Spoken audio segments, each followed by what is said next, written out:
सृष्टि का सवेरा शीर्षक से एक सफेद दाढ़ी वाले दयालु दिखने वाले भगवान को दिखाता है जो नीले वस्त्र पहने हुए हैं और उनके हाथ में एक सुनहरा डंडा है। उनके बगल में एक सुनहरे बालों वाली देवी खड़ी है जो हरे रंग के कपड़े पहने हुए हैं और दिव्य डिक्रीज नामक एक किताब पकड़े हुए हैं।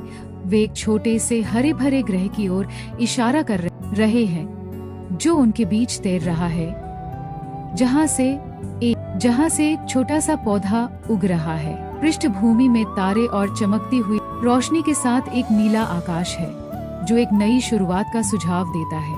बेकिंग ब्लंडर्स शीर्षक से भगवान को एक अलग अधिक घरेलू रूप में दिखाया गया है। उन्होंने एक एप्रन पहना हुआ है और चश्मा लगाया हुआ है और वे एक रसोई में बेकिंग कर रहे हैं।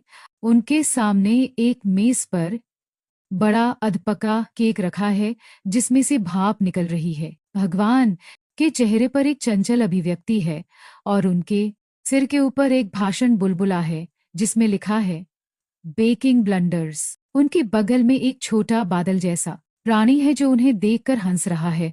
यह दृश्य हास्यपूर्ण है और भगवान के मानवीय गुणों को दर्शाता है। भविष्य की उत्कृष्ट कृति शीर्षक से है जिसमें भगवान और देवी एक आरामदायक सोफे पर हुए हैं।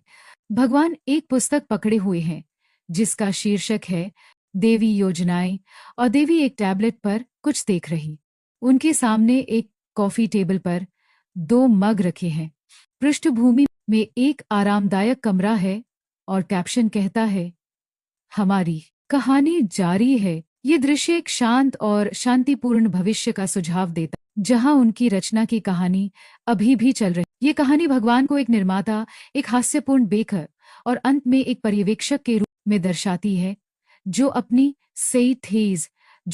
रचना के भविष्य पर विचार कर रहे हैं। यह सरल, हृदय स्पर्शी और पूरी तरह मूल है।